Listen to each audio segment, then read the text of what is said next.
Right, so welcome back, ladies and gentlemen. Here I am, Magnus Nielsen, Lord Londonstone. At this time I'm standing just immediately outside Green Park Underground Station. So here we are, people are now coming out of the station and I'm going to move on from here. And what I propose to do is make my way from here down towards St James's Palace so that we can see the changing of the guard.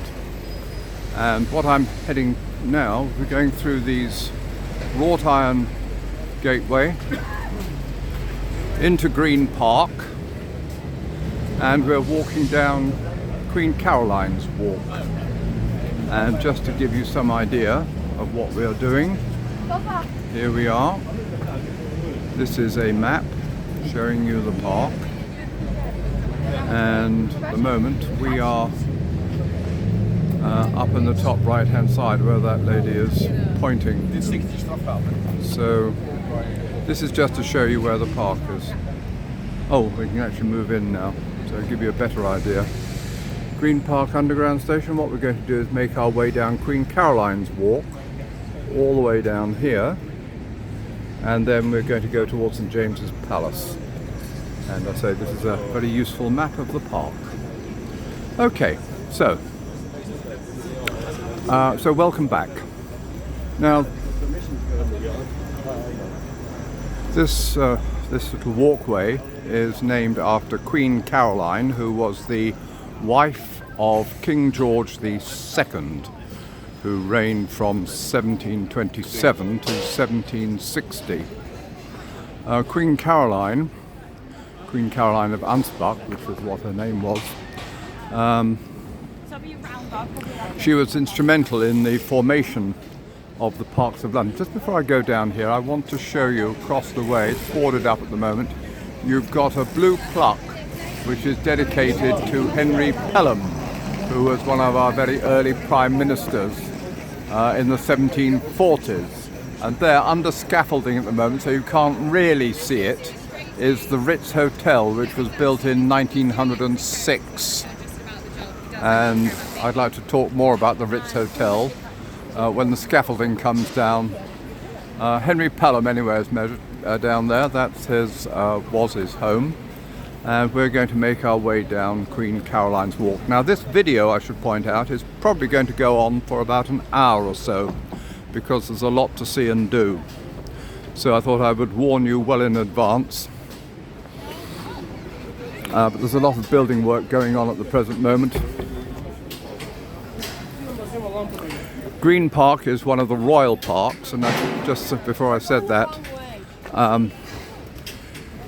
Queen Caroline was very much instrumental in the creation of all the beautiful parks in central London all those years ago. And she also created Kew Gardens, which is further off to the west, which is full of exotic plants from all over the world.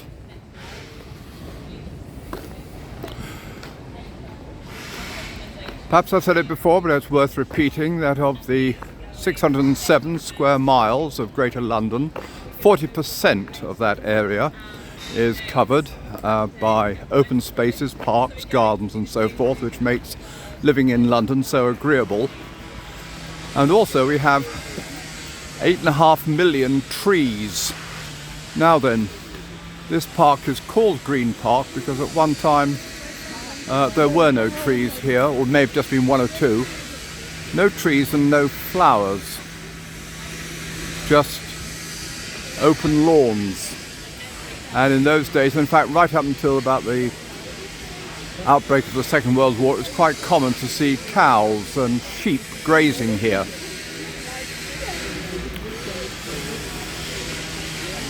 Green Park, as I said, the idea was that they should have no trees. The trees you're now looking at were planted about 100 years ago. And I said no flowers.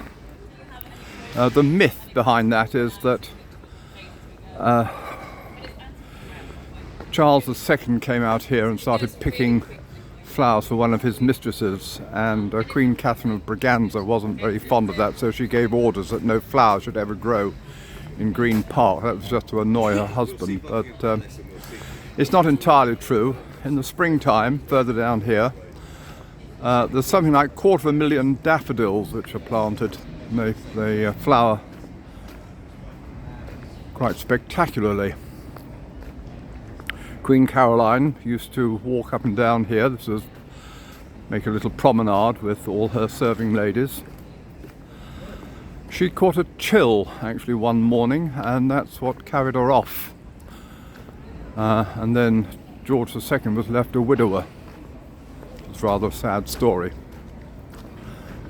But anyway, we have this great legacy of Queen Caroline's parks. And Green Park was used in 1748 for a massive concert that was held here, with music that was written and conducted by the composer Handel. And it was all there to celebrate the British victories in the War of Austrian Succession. And it was on that occasion that they had the concert. They produced the fireworks called the Royal Fireworks, and the music is still played to this very day. Just down here, we're going to see in a moment Spencer House. Spencer House, which was built in 1752. Oh, you can't see it very well. It's it's not now, the London home of the Spencer family. And the original Spencer family started way back in the 1500s. A man called John Spencer of a place called Snitterfield in Warwickshire, which was not so far from Stratford-upon-Avon. It's quite likely that John Spencer was a friend of Richard Shakespeare, who was the grandfather of the poet. Anyway, John Spencer managed to get hold of some land which had been taken by Henry VIII from the monasteries, and he started acquiring land in great quantities, and eventually he set up his chief property in a place called Althorp in Northamptonshire, which was really the home of the Spencer family. The Spencer family married into the Churchill family. What happened was with the Churchill family, John Churchill became the Duke of Marlborough. But he had no sons, and in order to pass on the dukedom, he had to marry. There was a special act of Parliament that allowed this. He had to marry one of the members of the Spencer families, and so the dukedom of Marlborough passed into the Spencer family, and it was from that line of the Spencer family that we have Winston Leonard Spencer Churchill, the Prime Minister. But anyway, the house here that I'm looking at, the Spencer House, was sold on long ago, beginning of the 20th century. But anyway, you can go in and have a look at it if you wish to do that. So just turn back. One of the other things about Green Park is that it was here in the 1790s they started balloon ascents. They'd started all those in Paris in, I think it was 1781, hot air balloons. The first form of flight, if you like to think of it that way. But they tried this in London, as I say, during the 1790s. Not entirely unsuccessfully, actually, but of course we've moved on since there. We now have airplanes. Right, so what we're now doing is heading down here. It's a lovely autumn day. It's Wednesday, the 22nd of October, 2025. It's overclouded, the sky's overclouded, but it's not raining. And I can't really complain that it's cold either. It's not warm, but it's certainly not cold. And you can see through beyond the trees that I'm now pointing the camera towards is Buckingham Palace. Well, we've been there before, so there's not much point in going there again. We'll move on, and we'll turn around in just a moment so that we can go and have a look at St James's Palace. That's provided, of course, they haven't blocked off the access. If they have, then we'll have to do something else, I suppose. We'll just have to wait and see when we get there. There seems to be a lot of work going on. Oh no, hang on. Here we go. We make our way down here, and then through here there is a walkway, a little gateway, so we'll take that opportunity while it presents itself to us. There we go. Up the steps, 1, 2, 3, up, and again 1. Here we are, we're now coming into St James. Have another last look at Spencer House and all these grand houses which you see here, no longer occupied by the noble families. Mostly they are businesses, international businesses or international organizations of some description. But we're going to make our way from here down towards St James's Palace. Can we do that safely? Just about.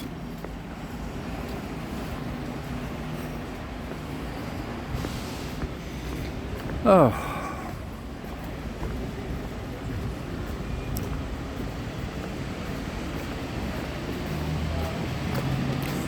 Right. This is Little St James's Street. And here, as we turn around the corner, we have Cleveland Row, which was named after Barbara Cleveland, who was one of the mistresses of King Charles II. Where does that take us? Nowhere in particular. And round here, again, you can't see it, or you might just be able to see right at the end over on the left, that white house right at the bottom just before you get to the trees. That is Clarence House. Clarence House, which was built in 1828 for William, the Duke of Clarence, the younger brother of King George IV. And in the course of time, he eventually became King William IV in 1830, and he reigned until 1831, until his niece Victoria took over, and she became Queen. So that is Clarence House, and the point about Clarence House is it's where our King, King Charles III, lives. Really, it's his home. He only goes into Buckingham Palace during the day, really. That's where he does his work. But he lives in Clarence House, which is, as I say, just further down here on the left, and that's where his grandmother, Queen Elizabeth, the Queen Mother, also used to live until she died. I think it was in 2022. Right, what we're now looking at is St James's Palace, and St James's Palace was built in the 1530s for King Henry VIII, and it was built on the grounds of what used to be a hospital for leprous ladies. King Henry VIII was rather like that. He would just knock down hospitals and start building his own palace. One thing actually rather interesting about Green Park is that Green Park is a place where they used to used to be a burial ground for the inmates of the hospital. There's also a burial ground for people who suffered and died during the Black Death of 1348. So the reason you can't actually build on Green Park is on account of the fact that if you did so, you'd start digging up all these bodies of the plague victims who died there all those years ago. Right, so we'll make a closer look now towards the palace. 1534, so this is where King Henry VIII lived. He also lived, of course, in the Whitehall Palace, which has since burnt down. I've told you all about how it burnt down. His daughter, Queen Elizabeth I, lived here also. His older daughter, and that was Mary, died in the palace. That would have been in 1558. That was before Queen Elizabeth came to the throne. King James I, the first monarch of the Stuart dynasty, lived here, and also his son Charles I lived here, and this is actually the place, the building in which he spent his last night before the date of his execution on the 30th of January 1649. He walked all the way from here through St James's Park to the banqueting house to meet the man who would cut his head off. Anyway, this is a fine Tudor building, as you can see, made in brick, which is typical of the Tudor period. Just outside the palace, you have this wide space, which is where they used to hold a fair on the 1st of May every year, which was the Saint's Day of St James, after whom the hospital and the palace is named. And that fair, obviously they couldn't hold the fair outside the royal palace, so what they did is they moved it to a place which is now occupied by Shepherd's Market, which is not a little distance from here. But it was the fair that they continued there until they had to close it down in the 1700s on account of the riots that used to take there. But it left the name. It was called the May Fair, and the district further up the road, up St James's Street, is called and is still known by this name, Mayfair. But anyway, this is where the site of the original May Fair. And this is the gate into the palace. And you also have the Chapel Royal, where the coffin of Diana rested before her funeral in Westminster Abbey. It was also the place where Queen Victoria married Prince Albert in 1840. Now, we're just making our way down here and along. Down here we have, ahead of us, a street called Pall Mall, and if we followed it over on the left hand side, we'd go all the way down towards Trafalgar Square. It was the road that led from Charing Cross to the palace, and it was called Pall Mall because that was the place where courtiers used to play this curious game, which is a bit like croquet, or a very early ancestor of golf, along the street, which used to hold up the carriages. So eventually they moved Pall Mall, or at least the Mall, to another alignment, which is just over on the right hand side from where I'm standing. So we'll go on, and again what I want to show you just before we go and have a look at Friary Court is to show you Marlborough House. Right. Now, the reason I'm showing you Marlborough House is to show you the building which was originally the London home of the Dukes of Marlborough, of whom I've already spoken. John Churchill, the Duke of Marlborough, was the man who won the great military victories at a place called Blenheim in southern Germany, and helped to secure the British victories during the War of Spanish Succession, which ended very comfortably, at least for the British, in 1712. And that is Marlborough House. We can't actually go down there, it's not open to the public. It's not, as I say, what you have here is the building which is now used as the headquarters for the Commonwealth of Nations. It used to be called the British Commonwealth of Nations, it's now just called the Commonwealth of Nations. Those are countries, most of which form part of the British Empire, which eventually seceded from the British Empire when they went independent, but they retained the association with Britain. And what I will do is move on, and let's just see Marlborough House was used by Queen Alexandra, the wife of King Edward VII, and it was also then used by, it was also Queen Adelaide, who was also the wife of William IV. So Queen Adelaide, Queen Alexandra, and then Queen Mary, the wife of George V. They lived there after their husbands died. So what we're now doing is just making our way down here, and I think everybody's anticipating the arrival of the new guard.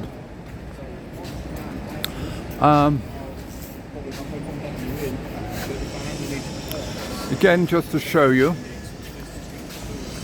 there's another church down here which everybody misses because people aren't really looking for it and they don't know what they're seeing. This is originally the Queen's Chapel, or one of the Queen's Chapel. And let's just have a look. I think they've got something about it on the front, so it's worth going to read that. Yes, the Queen's Chapel. I thought it was the Queen's Chapel. You can see here they've got Holy Communion at 8:30. This, of course, is Sunday, and then you've got Sung Eucharist at 11:15.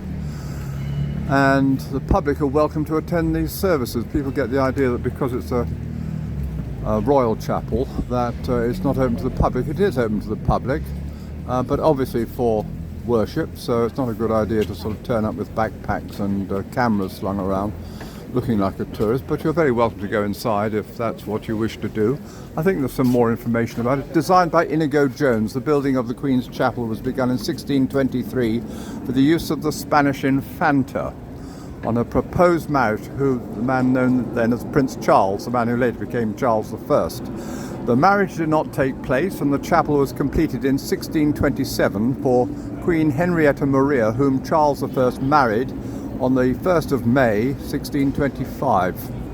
Like so many other buildings, it was used as a barracks from 1642 and restored as a chapel upon the marriage of King Charles II to Queen Catherine of Braganza in 1662, who established a friary in its grounds.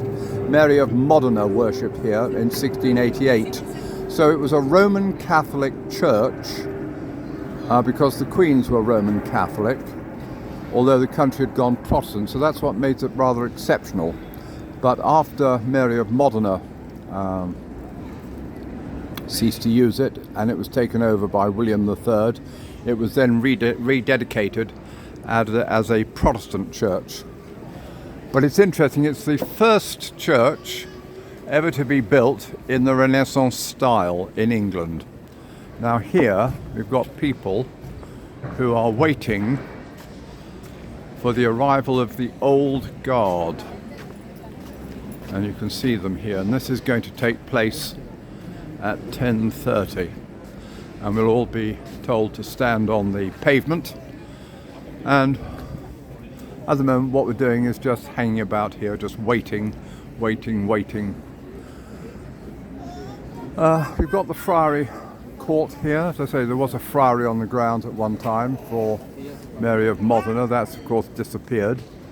You can see the buildings. It's the Tudor style of architecture.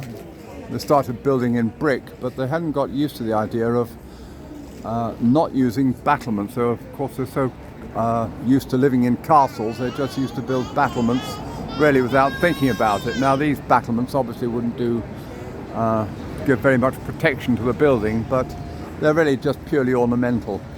I think what I will do, ladies and gentlemen, at this point is pause this video. Oh, no, I won't pause the video. I will stop it completely, and I will pick up again on an occasion when we start getting some action, because otherwise we're just hanging around looking at people waiting for things to happen, and I don't think that's really terribly interesting, quite honestly. So I'll pause it, or at least I'll stop it, and I will start again. Okay? Right, thank you.